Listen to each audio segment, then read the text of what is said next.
Buenas, mi nombre es Wilson Fabián Ramírez Moreno. Mi proyecto se llama Biodegradación de residuos agroindustriales de caña de azúcar por medio del hongo Pleurotus substratus.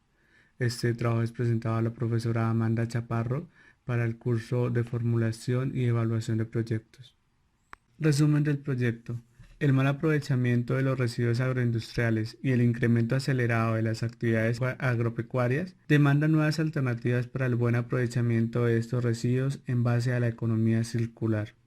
Esta investigación consiste en obtener azúcares reductores mediante la degradación por Pleurotus substratus en fermentación en estado sólido, a partir de los residuos agroindustriales de caña de azúcar en la producción panelera de la vereda Matagira del municipio Pamplonita.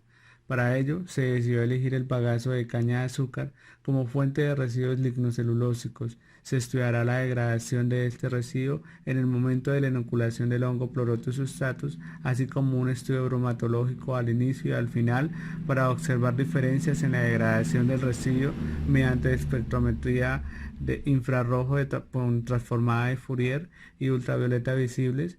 Se realizará el análisis de los grupos funcionales presentes en el bagazo de caña al inicio y al final del procedimiento para evaluar la producción de azúcares reductores. Planteamiento del problema y justificación. En los últimos años se está hablando sobre la economía circular. Este concepto económico se interrelaciona con la sostenibilidad. El bagazo de caña es un residuo rico en fibras. Sin embargo, debido a su compleja estructura, son de difícil digestibilidad, por lo que es necesario someterlas a tratamientos que conduzcan a la disminución o eliminación de las barreras físicas y químicas. El reino fúngico propone biomateriales sostenibles a partir de los sustratos lignocelulósicos de la caña de azúcar a base de un micelio fúngico. El bagazo de caña de azúcar se obtiene en las centrales azucareras, representa aproximadamente entre el 25 y el 40% del total de materia procesada, dependiendo del contenido de fibra de la caña y la eficiencia de la extracción del jugo. En Colombia se produce alrededor de 6 millones de toneladas de bagazos de caña al año, siendo el segundo productor de panela a nivel mundial y la segunda agroindustria rural del país. En el municipio de Pamplonita de Norte de Santander, este tipo de residuos se usa como fuente de energía para alimentar las calderas o su posterior eliminación cerca de fuentes hídricas que ocasionan un problema ambiental. Esta es la razón por la que los residuos agroindustriales deben usarse de manera más eficiente y valorizarse a través de su potencial saludable y funcional. Marco teórico y estado del arte. La actividad agrícola global se ha centrado principalmente en el aumento de la productividad en lugar de una integración de la gestión de los recursos naturales junto con la seguridad alimentaria y nutricional. La demanda de recursos a escala global supera ya en la actualidad la capacidad de producción biológica de la tierra en un 20% debido a unos niveles de consumo no sostenibles. Es por ello que se debe aprender de la naturaleza y cerrar los ciclos biológicos como requisito clave para una economía sostenible o una economía circular. El concepto económico que se interrelaciona con la sostenibilidad y cuyo objetivo es que el valor de los productos, los materiales y los recursos se mantengan en la economía durante el mayor tiempo posible y que se reduzca al mínimo la generación de residuos. Se trata de implementar una nueva economía. El modelo de economía circular se implementó para convertir la cadena de suministro de lineal a un ciclo cerrado y aumentar la eficiencia de los recursos.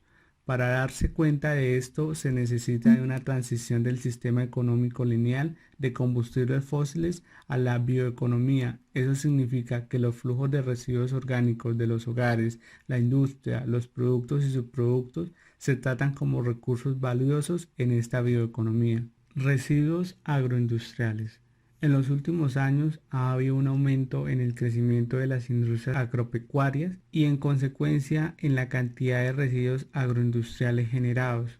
Estos residuos se pueden dividir en dos categorías: residuos agrícolas y residuos industriales. Los residuos agrícolas son los procedentes de las agriculturas de cultivos generados también post cosecha, como son los bagazos, tallos, melazas, es decir, que se generan después de la transformación de cultivos de productos alternativos. Los residuos industriales son los generados por las plantas procesadoras de alimento durante la producción, almacenamiento de la materia prima y procesamiento industrial de alimentos, o la integración de residuos industriales que producen grandes volúmenes de residuos químicos ricos en metales entre otros compuestos. Por lo tanto, se considera que en Colombia hay actualmente un proceso importante para conseguir que sea una nación basada en la sostenibilidad en el marco del cumplimiento de los objetivos para el año 2030. Más sin embargo, en países como el nuestro, en el cual las economías se están desarrollando, las deficiencias en el uso de estos materiales son aún mayores, dado que no cuentan con la tecnología y la formación adecuada que les permitan alcanzar un nivel óptimo de reutilización y reciclaje. Por tanto, existe una gran preocupación por avanzar en procesos que garanticen una transformación lo antes posible. Caña de azúcar. La caña de azúcar, también llamada Chacarum officinarum, es una gramínea tropical perenne con tallos gruesos y fibrosos que pueden crecer entre 3 y 5 metros de altura. Estos contienen una gran cantidad de sacarosa que se procesa para la obtención de azúcar. La caña de azúcar es uno de los cultivos agroindustriales más importantes en las regiones tropicales. Se adapta a cualquier tipo de suelo, pero se desarrolla mejor en suelos francos, profundos y bien drenados. Se prefieren suelos con un pH de 7.4, pero se puede cultivar en un rango de 5.5 a 7.8. Este cultivo demanda altos requerimientos nutricionales en consideración pues a la alta cantidad de materia verde y seca que produce, situación que agota los suelos y pues hace necesario un adecuado programa de fertilización. La caña de azúcar requiere grandes cantidades de agua, aunque también es relativamente eficiente pues en su uso. Se cultiva en climas tropicales, subtropicales, desarrollándose mejor en climas calientes y con mucha exposición solar. ¿Cómo es la cosecha? La propagación de la caña de azúcar se realiza por estaca. La cosecha, conocida también como zafra, se puede hacer de forma mecanizada, así como manual. Composición. El tronco de caña de azúcar está compuesto por una parte sólida llamada fibra y una parte líquida, el jugo. Contiene agua y sacarosa. En ambas partes se encuentran otras sustancias en cantidades muy pequeñas. Las proporciones de los componentes varían de acuerdo con la variedad de la caña, la edad, la madurez, el clima, el suelo, el método de cultivo, los abonos que se le adicionan, el riego, entre otras. Más sin embargo, unos valores de referencia pues son el alto contenido de agua, sacarosa y fibra. De agua contiene entre un 73 a un 76%, de sacarosa de un 8 a un 15% y de fibra de un 11 a un 16%. También presentan un alto contenido en azúcares solubles, específicamente sacarosa, y azúcares insolubles de origen estructural, como lo son la celulosa, la hemicelulosa y la lignina. Proceso de producción. En la figura 4 pues se muestra el proceso de producción de la panela, que va desde la pronte, que corresponde a las operaciones de corte, carga, transporte y almacenamiento de la caña en el trapiche, para seguido la extracción del jugo. En esta parte la caña se somete a compresión en masas de un molino. Los productos obtenidos después del proceso de molienda son jugo crudo y bagazo. Del jugo crudo pues se produce la panela, mientras que del bagazo se emplea generalmente como material combustible para suministrar energía para el mismo proceso de cocción de la panela. Durante la clarificación, la cual consiste en la eliminación de sólidos en suspensión e impurezas propias del proceso de molienda, una parte del agua contenida en el jugo de caña es evaporada, haciendo que los sólidos como tal en suspensión aumenten hasta alcanzar 15 grados Brix. Posteriormente se presenta el proceso de evaporación, la cual finaliza cuando la miel alcanza alrededor de 60 grados Brix. Y por último, pues el punto final es el cual la melaza presenta la consistencia adecuada para moldear la panela. Bagazo de caña de azúcar y composición. El bagazo es el residuo del proceso de fabricación de panela a partir de la caña. El remanente de los tallos y la caña después de ser extraídos, el jugo azucarado que ésta contiene, se ha empleado tradicionalmente esto pues en países azucareros como materia prima para la producción de energía en las calderas pues de los ingenios. Este bagazo está formado por dos tipos de tejido, uno de formación más compacta llamado tejido fibroso y otro de una constitución menos densa, proveniente del parenquima vegetal llamado meollo bagacillo. El bagazo representa cerca del 25% de la cosecha de la caña. Un material de interés en las paredes celulares de la planta en el bagazo es el material lignocelulósico, el cual está conformado por celulosas, hemicelulosas, enlazadas mediante la lignina, que es un polímero aromático altamente oxigenado con un esqueleto de fenilpropano que se repite. Sobre esta matriz pues se deposita una mezcla de compuestos de bajo peso molecular llamado pues también extractivos como tal. La celulosa es el componente pues más simple encontrado en el material lignocelulósico de las plantas. Es el polímero más abundante en la biosfera. La hemicelulosa forman cadenas cortas y son polímeros heterogéneos que contienen tanto hexosas, que son azúcares de 6 carbonos, como glucosa, y finalmente pues la lignina, que es el biopolímero complejo tridimensional globular, es irregular, es insoluble, tiene un alto peso molecular y pues está formado por unidades de fenilpropano, como ya se había mencionado, y cuyos enlaces son relativamente fáciles de hidrolizar por vía química o vía enzimática. Función de la lignina en las plantas. En las plantas la lignina se encuentra pues químicamente unida a la hemicelulosa y está rodeada a las fibras compuestas por celulosa. Es responsable de la rigidez de las plantas y de sus mecanismos de resistencia al estrés y a ataques microbianos. La lignina es un constituyente intercelular incrustante o cementante de las células fibrosas de los vegetales. Se concreta en la lamina media y funciona pues prácticamente como relleno para impartir rigidez al tallo de la planta. Es el segundo elemento en importancia en la composición vegetal. La base estructural de la lignina es el fenilpropano. Se puede observar en la figura 6. Este pues está enlazado a un anillo bencénico con un número variable de grupos hidroxílicos y metoxílicos. Estos grupos hacen con que el fenilpropano tome la forma de radicales químicos bien definidos. Así es que en la lignina que se presenta en la madera de las gimnospermas predominan radicales de guasilpropano, mientras que en las angiospermas predominan radicales de cirilpropano. Eso se puede observar en la figura 6 que muestra la estructura de la lignina. Reino fungi. El reino fungi pues extiende su micelio para interconectarse al pensamiento crítico y lógico de empresas de base biotecnológica que reinventan sus paradigmas industriales en nuevas formas de economía circular basadas en la biotecnología fúngica y material. Este pues propone a la economía una nueva generación de biomateriales sostenibles a partir de biomasa fúngica, materiales lignocelulósicos o compuestos por desechos orgánicos y micelio. Ahora, el hongo Pleurotus ostratus, que es el hongo de interés en este estudio, es un hongo lignícola saprofítico, conocido con el nombre común de hongo ostra. Pertenece a la clase Basidiomycetes, es del orden de Agaricales, familia Agaricacea. En condiciones silvestres crece en troncos y ramas de planifolios muertos o debilitados, en bosques de ribera, en parques, en jardines. Su desarrollo ocurre durante la estación otoñal e incluso de primavera, aunque en sitios húmedos también es posible encontrarlos en otras estaciones del año.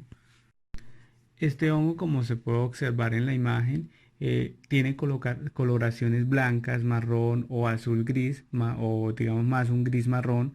Tiene un crecimiento de 18 a 20 centímetros, excéntrico lateral o ausente.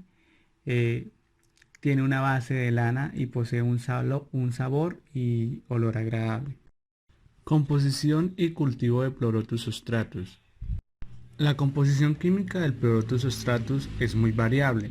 depende del estado de desarrollo y la cepa utilizada. La variabilidad es ocasionada por diferencias en el contenido de humedad, temperatura y la presencia de nutrientes. Esta especie constituye un alimento altamente proteico, posee un elevado contenido de vitaminas como la B1, la B2, la B6 y la B12 y actúa como una fuente importante de calcio y fósforo. Además tiene un alto valor nutritivo, posee enzimas específicas capaces de degradar lignina, fenoles y polifenoles hasta en un 60% del contenido original, lo que es una de las especies más utilizadas en la investigación de residuos aptos para su cultivo. Cultivo. El cultivo de Pleurotus se realiza generalmente sobre sustratos preparados con paja, cereales como trigo, centeno o cebada. Se siembra en bolsas o en columnas rellenas, como se puede observar en la figura 8. Generalmente se usa un tamaño de partícula en trozo de 2 a 4 centímetros de longitud. Se reporta que se obtienen de 8 a 10 kilogramos por metro cuadrado de superficie de cultivo entre cosecha. Lo fundamental consiste en sembrar el micelio sobre un sustrato leñoso, celulósico, húmedo, pasteurizado o esterilizado, incubarlo de 20 a 27 grados Celsius mientras está envuelto en plástico y por último mantenerlo descubierto en sitios muy húmedos y frescos, generalmente a menos de 15 grados, hasta que salga las setas. Esto se puede ver en la tabla 4, donde están los requerimientos físicos para el cultivo de hongos Pleurotus striatus en función de la temperatura, la humedad y la aireación. Acá se puede observar que la humedad oscila desde el 65% al 90%, desde su crecimiento hasta la fructificación del hongo. La temperatura también oscila desde 22 a más o menos 24 grados Celsius, 27, igualmente desde el crecimiento hasta la fructificación. Fermentación en estado sólido. Es la transformación microbiana sobre materiales sólidos donde el contenido de líquido en el sistema esté a nivel correspondiente de la actividad del agua. Esto se puede observar en la figura 1, que es la estructura interna de un sistema en fermentación en estado sólido. Esto pues se hace para asegurar el crecimiento y el metabolismo de los microorganismos, así como la formación de productos deseables, pero sin exceder la capacidad máxima de retención de agua de la sustancia sólida. En 1972, Hellstein define la fermentación en estado sólido como fermentaciones donde existen crecimientos microbianos en sustratos sólidos no sumergidos en una fase líquida. Ventajas. Las principales ventajas de los sistemas de fermentación en fase sólida es que se requiere un capital de inversión bajo y energías simples a pequeña escala. Es aplicable en condiciones rústicas. Normalmente el principal componente del medio es el agua y pueden adicionarse otros nutrientes como fuente de nitrógeno y sales. Factores que afectan los procesos de la fermentación en estado sólido. Reinbull y Pandey determinaron los principales factores que afectan estos procesos. La humedad, pues es el peso, es el porcentaje en peso del sustrato que le corresponde al agua. La humedad para estos procesos, según la literatura, puede variar entre el 30% y el 80%. Se dice que valores enzimas por esta humedad provocan efectos negativos en el proceso. La temperatura tiene valores óptimos entre 20 y 40 grados Celsius. El pH durante la fermentación en estado sólido afecta a las poblaciones totales de levaduras y bacterias, y esto es causado por la actividad metabólica que se produce durante el crecimiento de bacterias. El tamaño de partícula se hace entre 2 a 4 centímetros. Esto se hace pues a través de una molienda con el fin de proporcionar un área superficial mayor que proporcione el crecimiento de microorganismos. Y por último, la aireación para aumentar la acción biotransformadora del hongo. Caracterización. Para la caracterización se va a usar la espectrometría de transformada de Fourier y espectrometría ultravioleta visible. La espectrometría de ultravioleta visible se va a utilizar para determinar el contenido y fuerza de una sustancia. Se utiliza de manera general en la determinación cuantitativa de componentes de soluciones de iones de metales. En este caso, esta técnica se usará para determinar el contenido de azúcares reductores en los hidrolizados mediante el método ácido 3,5 dinitrosalicílico. Espectrometría de transformada de Fourier. Se realizará este análisis para determinar los grupos funcionales que se convirtieron durante y al final de la degradación del bagazo de caña. Objetivos. Objetivo general es analizar la biodegradación del bagazo de caña de azúcar en la producción de panela de la vereda de Matajira del municipio de Pamplonita, utilizando el hongo Pleurotus striatus para generar azúcares reductores. Como objetivos específicos se tienen determinar la composición físico-química del bagazo de caña de azúcar por medio de un control bromatológico, caracterizar el material lignocelulósico por transformada de Fourier al inicio y al final del procedimiento, durante la degradación por medio del hongo Pleurotus striatus, caracterizar el material obtenido de la degradación por ultravioletas para determinar la producción de azúcares reductores y realizar un análisis de superficie de respuesta de los azúcares reductores en función del tiempo de degradación y así también determinar el porcentaje del material lignocelulósico del residuo agroindustrial. Bueno, ahora la metodología. Inicialmente se va a hacer la producción del micelio, seguido de una preparación del sustrato, luego pues se hace la fermentación en estado sólido, aquí pues ya se obtiene el producto, luego ocurre una caracterización química antes, durante y después, y la caracterización del producto final por espectrometría con transformada de Fourier y ultravioleta visible, y por último se hace un análisis estadístico de superficie de respuesta. Ahora miraremos a grandes rasgos las metodologías que se van a usar para desarrollar este proyecto. Producción del micelio. Bueno, para esta investigación se pueden utilizar semillas de sorgo o trigo recubiertas con el micelio del hongo Pleurotus striatus. Estas cepas se conservarán en placas de agar de papa destroza PDA a 4 grados Celsius para detener su actividad metabólica y usarla al momento utilizarla al momento que se aplique en el sustrato. Para preparar los inóculos, pues para la fermentación en estado sólido se cortan tapones de agar de micelio de 10 milímetros de diámetro a lo largo del borde de las colonias del crecimiento activo que se habían cultivado en estas placas durante 7 días a 25 grados Celsius. Pasado este tiempo, pues el hongo comenzará a extenderse sobre las cajas PET con una apariencia similar a una red blanca de olor agradable.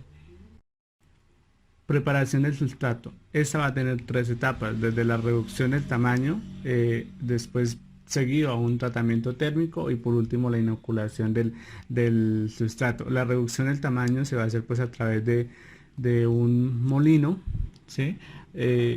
Hasta obtener digamos un tamaño de partícula entre 2 a 4 centímetros de longitud.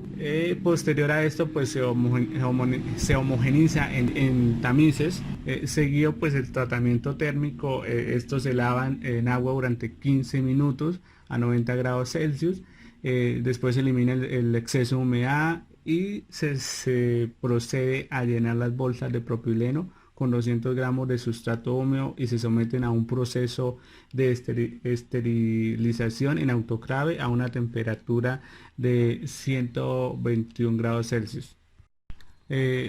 La inoculación del sustrato, la preparación de los inóculos para la fermentación en estado sólido se lleva a cabo transfiriendo pues 5 trozos circulares de agar colonizados desde las cajas PET al medio de cultivo en las bolsas de polipropileno. Acá se incuban durante 5 días tratando que la distribución fuera uniforme para asegurar un crecimiento del micelio durante la fermentación en estado sólido, pues que sea homogénea.